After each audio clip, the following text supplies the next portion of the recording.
Додека политичките партии се загреваа за јулските парламентарни избори во 2020 година, новинарот на Бирн Владо Апостолов им подготвувал тест. На 5 партии со најмногу пратеници во тој момент им испратил барања за пристап до финансиски информации. Тестот на Апостолов бил замислен како проверка на новите законски одредби со кои партиите почнаа да се финансираат од државниот буџет, а паралелно добија обврска да даваат информации од јавен карактер. Идејата беше да се побараат договорите, значи конкретните договори, меѓу партиите и фирмите и лицата кои што креативно им осмислиле изборната кампања. Речиси сите одговорија порокот, мислам дека само една партија одговори во дводадениот рок од 20, законски рок од 20 дена, а и мислам само возвратија на нашето барање, тоа што го одговорија писмено, а нашето барање не го исполнија. По истекот на рокот и по многу телефонски повици, објаснувања и убедувања, бараните документи ги добиле од само една партија.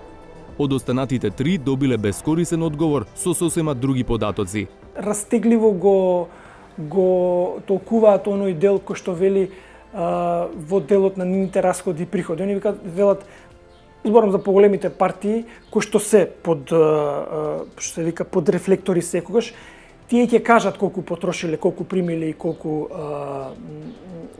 пари примиле и колку дале, меѓутоа нема да дадат доказ за тоа. Избегнуваат да го дадат доказот. А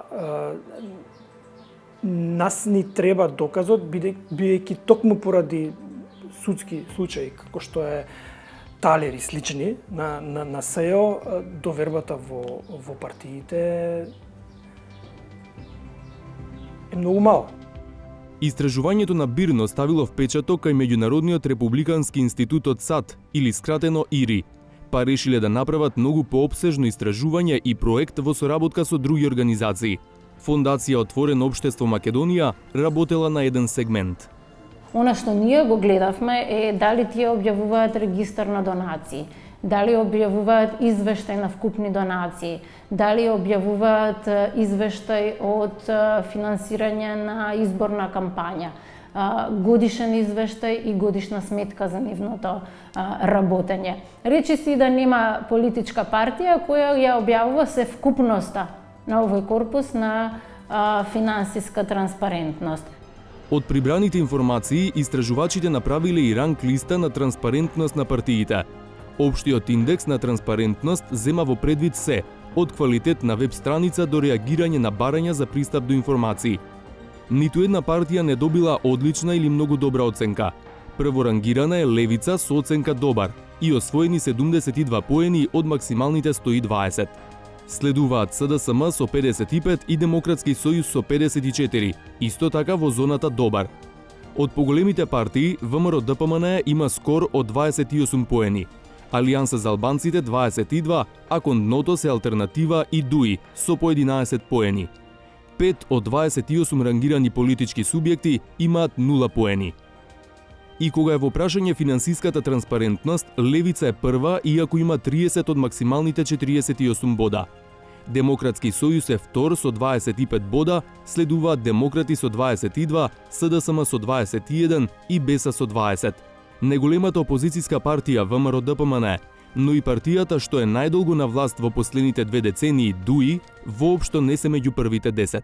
Што за ДУИ, да кажам, на некој начин доста поразително, имајќи предвид дека е 20 години партија која е на власт и која преку институциите би требало да се залага, заедно се разбира со секоја друга власт на партија на власт, за поголема транспарентност и на институциите кои тие сепак ги раководат. Од фондацијата велат дека состојбата ќе се подобри ако партиите во целост ги исполнуваат законските обврски. Порачуваат да се подобри внатрешната комуникација, од носител на одлуката до техничкото лице што треба да ги објави информациите. Најтехнички да речеме, тие на своите веб страници треба да стават посебен тап, посебен клик, кој што ќе биде наменет за информација од јавен карактер. Но овој линк треба да се направи достапен целиот корпус, целата листа на информации кој на едно место ќе може граѓанинот или новинарот да види што све е достапно и што се може да биде предмет на анализа. Од партијата Левица, која е најдобро рангирана според општата и финансиската транспарентност, велат дека нивниот пристап е да ги направат достапни сите финансиски извештаи. Ние од тој аспект имаме посебно поле на самиот наш вебсайт, каде е објавено финансиски извештаи по години, според избори, и до секој финансиски извештај и регистар на донации може да се пристапи, и покрај другото ги имаме објавено и законите кои ја регулираат работата на партијата. Меѓу другото, во самото истражување се, како позитивен пример, се нотира дека ние имаме објавено и правилник за чланарина. Од Сдруженијето за истражување и анализи ЗМАИ, вклучени во проектот, велат дека не е доволно само да се исполни законската обврска за објавување финансиски извештаи, туку дека тие треба да се лесно достапни и едноставни за обработка од заинтересираната јавност. Не постои механизам со кој што јавноста и институциите ќе можат да ги верификуваат податоците кои што се дадени во тие извештаи. Од кој аспект? Например, доколку вие сте политичка партија и имате законска обврска да ги објавувате донациите од приватни лица, чланарините, не постои механизам во моментов каде можеме да верификуваме дека лицата кои што се наведени на тие листи навистина се правите вистинските донатори или пак членови кои што платиле чланарина во политичките партии. Митевски посочува и дека партиите често ја правдаат својата нетранспарентност со непостоењето соодветен систем за собирање и објавување информации за финансирањето на партиите. Но тоа не ги тргнува од обврската тие да бидат транспарентни и отчетни. На крајот на денот, тоа што се случува во партиите се пренесува во власта. Како? Партиите се тие кои што ја градат власта. Луѓето кои што се членови на тие партии утре ќе бидат раководни лица во системот. Доколку тие не се навикнати да бидат транспарентни и отчетни внатре во својата партија, онаа која што ги донела на таа функција, тогаш како можеме да очекуваме дека системот понатаму ќе биде потранспарентен и поотчетен. 2 години од својот прв текст и по 2 години искуство на партиите со новите законски одредби, новинарите од БИРН направиле контролен тест. На трите најголеми партии, СДСМ, ВМРО, ДПМН и ДУИ, им ги побарале уплатниците за платен данок на имот, користејќи го законот за слободен пристап до информации од јавен карактер.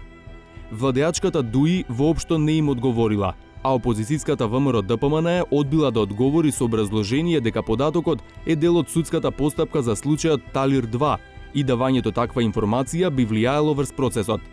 Податоците ги добиле само од СДСМ.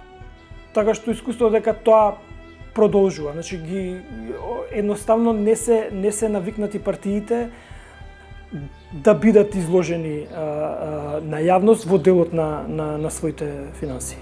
Од граѓанскиот сектор повикуваат граѓаните, новинарите и истражувачките организации да бидат поактивни во барањето информации од партиите, како ги собираат и како ги трошат парите. На крајот на краиштата, 0,15% од изворните приходи на државата, што се по околу 3,5 милиони евра овие 2-3 години, се пари на граѓаните, што завршуваат на сметките на партиите.